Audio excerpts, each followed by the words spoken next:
4.2, okay, which is record retention program. Okay, first let's take a look on records retention program. What is record retention program? So dia kata it include policies and procedures. Okay, so it involve bila kita nak retain the records, we need to know what document to be kept and where and in what type of environment of document are kept and how long these document are to be kept. Okay, so this is kind of consideration yang kita perlu fikir bila kita buat retention program for records. Okay. Then record retention schedule. Okay, so record retention schedule is a comprehensive list of record indicating the time records are to be maintained. Okay, so kalau record retention schedule ni adalah list of record yang kita dah indicate the time record to be maintained. Berapa lama kita nak simpan, tu adalah record retention schedule. Okay. Okay, so bila we come up with the record retention schedule, we need to determine how long the record are useful. Okay, so sebabnya sebelum ni kita dah tahu, kita buat appraisal, which is kita tengok value of records. Okay, then kita tengoklah bila kita buat retention schedule kita perlu tahu how long the record are useful for organization. Okay, and then which record should be retained, while which record should be destroyed, and record inventory needs to be prepared prior preparing record retention schedule. Okay, so bila kita dah ada record retention schedule, kita boleh buat records inventory. Okay. Okay, so in record inventory, usually a detailed listing of organization records will includes types of record, dates, equipment, usage data, location, volume and classification system. Okay, so this is kind of information yang organization will recorded dalam records inventory. Okay, so usually organization will make a survey conducted by each department with a member for each department assigned the task of inventories, its records and documenting important information about records. Okay, so organization bila dia nak buat records inventory, dia akan buat survey dululah untuk for each department, tengok apa yang diperlukan untuk setiap department tu. Okay, so some organization conduct an electronic records inventory or a vital records inventory depending on volume of records. Okay, certain organization dia guna electronic record inventory, okay, untuk dia punya simpan record.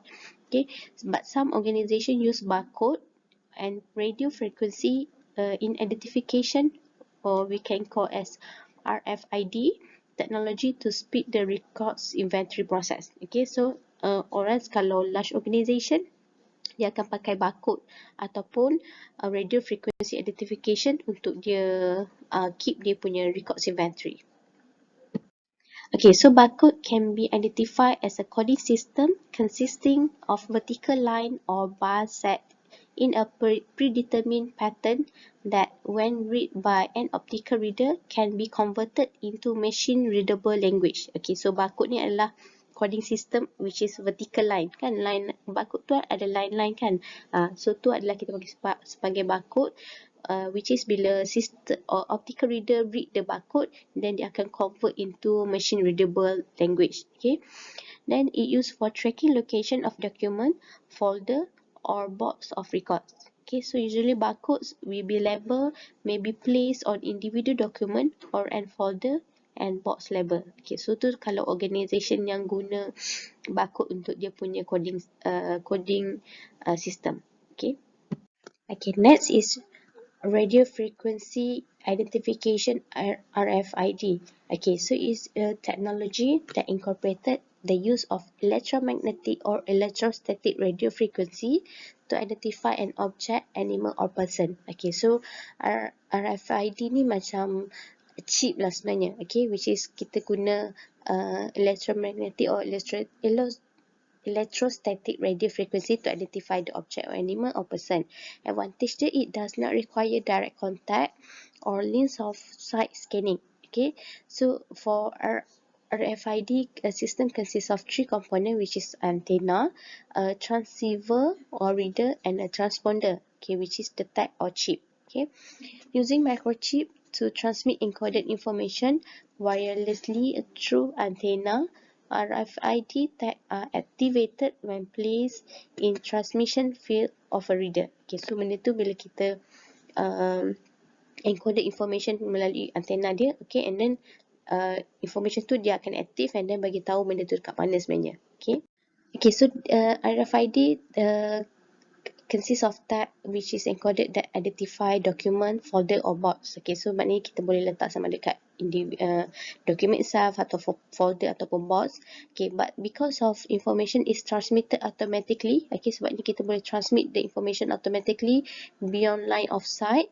So the box do not need to unpack to scan individual barcode labels on folder and documents. Okay, so macam kalau kita guna barcode je, we need to scan the document one by one. Tapi kalau kita guna RFID ni, kita boleh terus tahu the whole document tu sebab ni kita pakai chip je. Okay, so usually organization we collect the information for records inventory include the types of record and their media. Okay, so first official records. Okay, so kalau official record dia kata is a significant, vital or important records of continuing value to be protected, managed and retained according to established retention schedule. Okay, so kalau official record ni which is significant or vital, which is very important for organization. Okay, next, record copy. It is an official copy of a record that is written for a legal, operational or historical purpose. Okay, so sometimes macam agreement ke tu kind of record copy. Okay, and then office of records is an office designated to maintain the records or official copy of a particular record in an organization. Okay, so kalau office of record adalah office designed to maintain the records. Okay, and then kalau non-records is an item not usually included within the scope of official records, then should be retained past their usefulness. Okay, kalau non-records ni which is bukanlah record yang dalam kategori of official record, then it should be retained sampai dia usefulness saja, sampai bila dia dah habis guna tu dan kita boleh terus buang je. Okay, so this is kind of example of record inventory worksheet for organization. Okay, so this is kind of survey yang dia buat before dia go kepada inventory tu. Dia tengoklah keperluan record semua tu. Okay. Okay, next is record series. Okay, so record series is a group of related record that normally are used and filed as a unit and can be evaluated as a unit to determine the record's retention period. Okay, so ingat kalau record series ni adalah group related record. Okay, yang normally we use and file as a unit. Okay, so kalau record series the whole information pasal records for organization tu kita panggil sebagai record series. Okay, and then retention period is the length of time that record must be kept according to operational, legal, regulatory and fiscal requirements. Okay, retention period adalah masa yang kita simpan, masa yang kita decide untuk kita retain the records. Okay, and then a records inventory also a valuable tool for helping manager decide which filing method to use. Okay, so this is information obtained for a record survey and inventory usually includes. Okay, so bila kita dah buat record survey dan kita buat inventory list, okay, so this is kind of information kita akan ada. Okay, name and dates of record series. Okay, records location for department of office, then building, floor and room if necessary. Then equipment in which record are stored, which is cabinet ke, shelf or box. Okay, number of cabinet, shelf or other storage container, and how often record are referred. Okay, daily ke, weekly, monthly or annually, then etc. So this is kind of example of information kita boleh dapat from record survey and inventory. Okay, so that's all for 4.2.